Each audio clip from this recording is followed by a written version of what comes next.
Olá, meu nome é Luana Oliveira Soares e eu vou apresentar sobre o meu PIBIC financiado pelo CNPq, cujo título é Estudo de relações entre níveis de glicose e proteínas na hemolinfa dos CIDs cordatos enquanto bioindicador da qualidade dos manguezais da Baía de Todos os Santos. Como introdução, é bom a gente entender que a Baía de Todos os Santos fica localizada no Nordeste e é um local que é um berçário de muitas espécimes. Porém, essa região está sofrendo muito com impactos antropogênicos, e justamente por isso é interessante a gente avaliar a qualidade desse ecossistema. E para isso, a gente abriu mão do bioindicador Ursides cordatus, o caranguejo ursá, que ele é um crustáceo terrestre e aquático, cujas mudanças metabólicas que ocorrem nele são decorrentes de impactos antropogênicos. A gente consegue fazer essa quantificação. Logo, o objetivo do nosso trabalho foi determinar os níveis de glicose e de proteína na hemolinfa de espécimes coletadas na Baía de Todos os Santos, com o intuito de observar possíveis correlações entre o nível de glicose e de proteína no caranguejo com os impactos antropogênicos na região.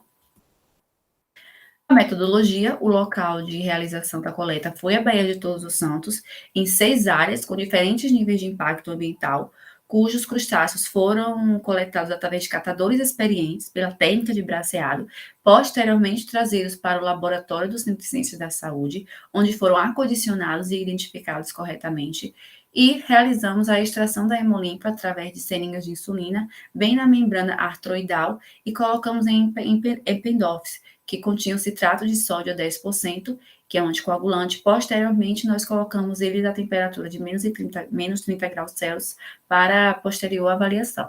Ao todo, nós coletamos 80 crustáceos na estiagem e 75 no período de chuva.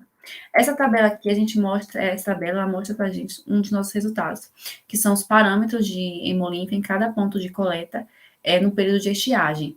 Vou chamar a atenção para vocês aqui que Candeias foi o local que teve maior quantidade de proteína na estiagem, enquanto São Roque foi o local que teve maior quantidade de glicose no período de estiagem. No período de chuva, esse cenário se modifica, em que a gente tem Aratuípe com maior quantidade de proteínas e Maragogipe com maior quantidade de glicose.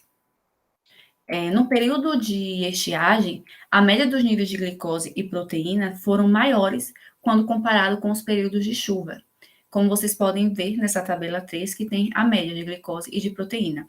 No período de chuvas, ocorre um maior aporte de água doce para os rios, e com isso, há uma diminuição da salinidade, o que gera aumento do lançamento de efluentes, e isso resulta em uma maior contaminação bacteriológica. Além disso, no período de baixa salinidade, ocorre aumento de infecções, que interferem nos parâmetros bioquímicos. Esses gráficos 1 e 2, que são gráficos de dispersão, a gente pode notar uma correlação positiva entre glicose e proteína no período de chuva, ou seja, enquanto houve aumento de glicose, houve aumento de proteína, é uma correlação leve. Já no período de estiagem, a gente notou uma correlação negativa, ou seja, enquanto a glicose aumenta, tende a diminuir as proteínas. Logo, que nós encontramos que os níveis de glicose são mais baixos nos pontos potencialmente contaminados, justamente por causa do maior consumo energético do crustáceo. E ao contrário da proteína, a glicose, independentemente da fase de desenvolvimento, se mantém razoavelmente estável, devido a hormônios que modulam sua concentração. Já as proteínas, elas oscilam muito por causa da fase de desenvolvimento. E os níveis mais elevados de proteínas em animais de pontos contaminados, quando comparado aos pontos de controle da mesma bacia hidrográfica. Isso se deve, provavelmente, por causa da exposição a contaminantes ambientais que pode induzir a produção de proteínas de proteção, proteínas de fase aguda do processo inflamatório. Logo, podemos concluir que em algumas das regiões da Baía de Todos os Santos ocorrem modulações do nível de glicose na hemolinfa, que podem sim ser decorrentes da contaminação no ambiente. Já no período de estiagem, os níveis de glicose e proteína foram maiores quando comparados com os períodos de chuva, justamente porque a gente pode ter no caso da glicose, esse maior consumo pelo substrato energético. Logo, a sazonalidade interferiu nos indicadores bioquímicos desses animais. Aqui estão as referências e o meu contato. Muito obrigada.